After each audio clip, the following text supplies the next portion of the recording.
This is the ICE-1, the first ever high-speed train on the German railway. This iconic train was the starting point for Germany's extensive and expansive high-speed rail network, which now spans over 4 generations of quality high-speed trains that crisscross the country's extensive high-speed railway network. But, introduced over 30 years ago, is this train still up to the current standards of the ICE brand? Let's find out as I travel from Hamburg to Bremen in first class. Our journey starts at Hamburg-Altona station, one of the lesser impressive stations here in the city. But as we head inside, we will see that the station has plenty of facilities, shops and restaurants, with everything from multimedia stores to McDonald's. The station also has an underground level with access to the underground S-Bahn platforms, where you'll find supermarkets and even more shops. The 4 underground platforms serve the Hamburg S-Bahn, the city's suburban railway network, conveniently taking you into the city center and further afield.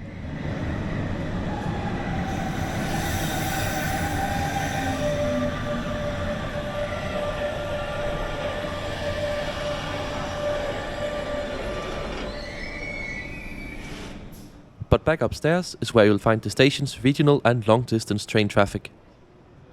It's also here you can find the information desk, ticket machines. And if you want to leave your luggage, you can do that in the safe space on platform 5. Hamburg-Altona is also sometimes used for car carrier trains, and I find it absolutely bonkers that they will just load cars off directly into the main station building and have them drive down the station's main walkway. The station is an important terminus point for long-distance services, helping to decongest the very busy Hamburg Hauptbahnhof by having the time-consuming train turnaround procedures moved here to Altona.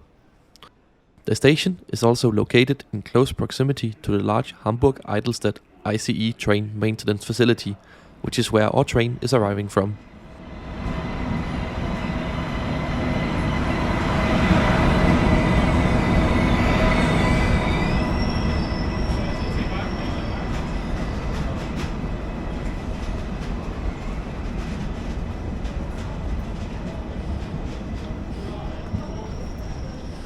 This is of course the iconic ICE-1, Germany's first high-speed train. Built from 1989 onwards, 60 train sets were built in total, and they are capable of speeds up to 280 km per hour. The trains were built in cooperation between various companies. The trains marked the introduction of the ICE brand, still the fastest type of train operated on the German rails. And as departure time is fast approaching, it's time for us to head on board and find out if these trains still can stack up against the newer ICE train family members.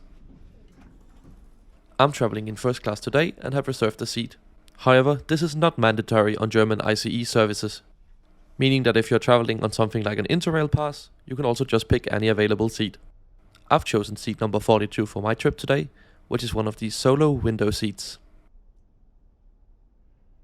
Above the seat, you will find ample space for backpacks and carry-on suitcases. Our train departs Hamburg-Altona right on time at 11:37.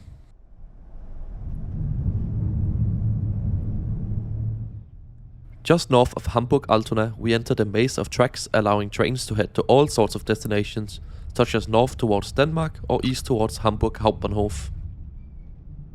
Using the complex flyovers and fly-unders, we will now join the railway line towards Hamburg Hauptbahnhof.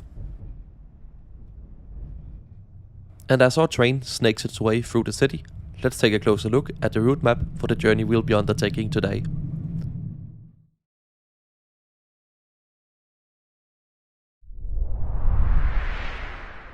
We are on board ICE 927, which starts here at Hamburg-Altona and makes one intermediate stop at Hamburg Hauptbahnhof, before starting its non-stop run to Bremen Hauptbahnhof, where I will end my journey.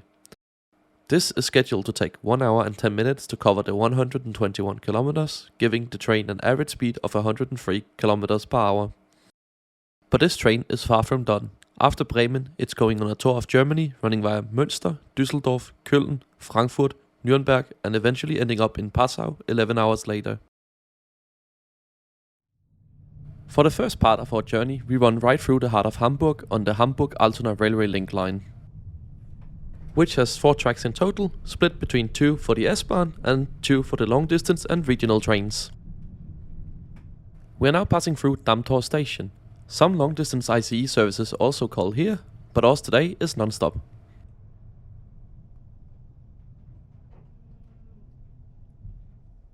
As mentioned, this is one of the most congested railways in Germany, and today is no exception.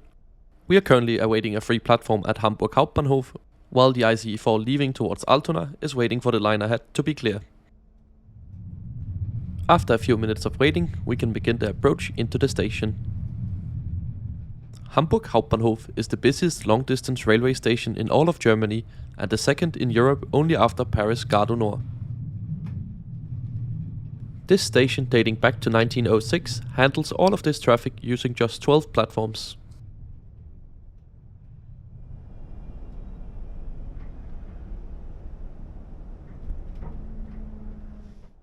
We leave Hamburg Hauptbahnhof running 2 minutes behind schedule.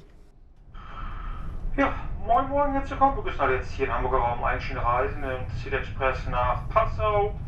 Ja, über Münster, Düsseldorf, Koblenz, Frankfurt, Nürnberg. Wir wünschen allen eine angenehme Reise. Nächste fahrtliche Halt dieses Zuges, Bremen Hauptbahnhof. Ladies and gentlemen, ICE to Passau via Düsseldorf, Koblenz, Hanau. The next stop, Bremen main station. Leaving Hamburg, we start to pick up the speed as we cross over the harbour area.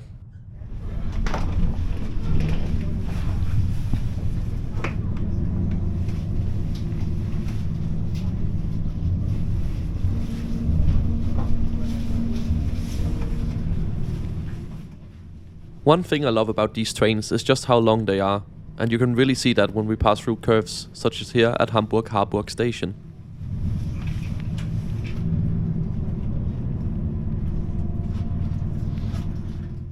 After departure, the crew came around here in first class and handed out a small chocolate.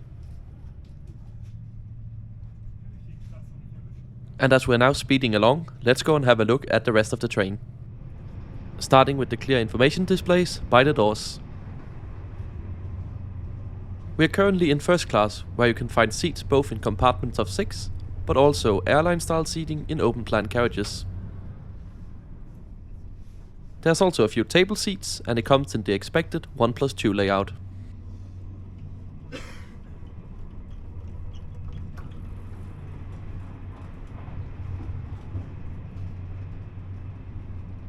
As the next carriage is a largely identical first-class carriage, we'll skip it. Instead, we'll head straight to the dining car, which has 2 areas, one proper dining area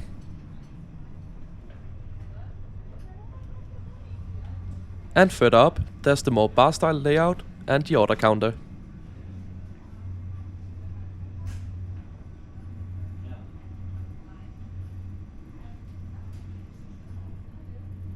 But as I've already had breakfast, let's go and have a look at second class.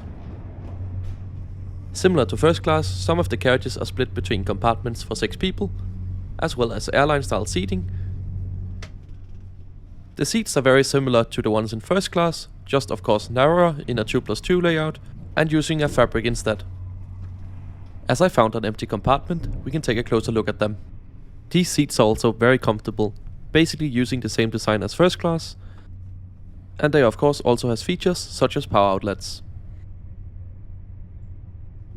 One disadvantage of the ICE 1 compared with the newer generations is that there's no space for bikes at all, and also there's only very limited space for baby buggies and persons with limited mobility, with only carriage 9 being adapted for this use.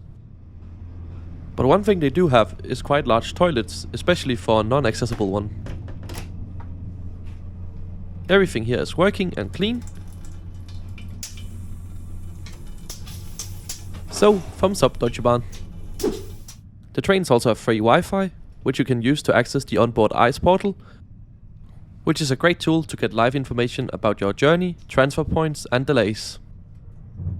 And as we'll soon be in Bremen, it's about time we take a look at the first class seat. The seat comes with this super soft pillow and strikes a perfect balance between ergonomic design and padding, making it really comfortable. But one thing I don't get is these tiny bins. Of course, there are standard features like a storage net, big tray table, which is fairly sturdy.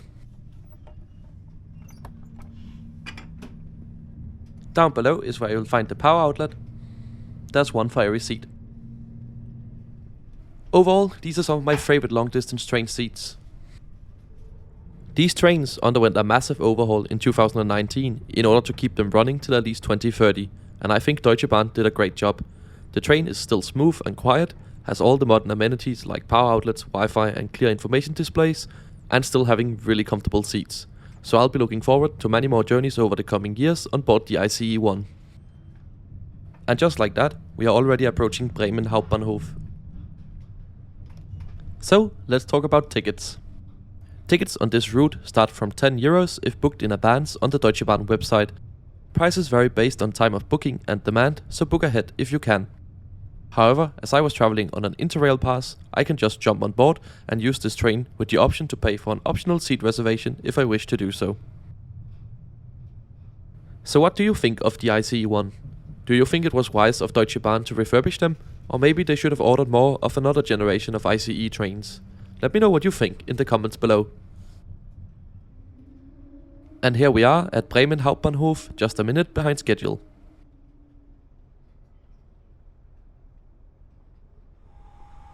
Thank you so much for joining me on this trip.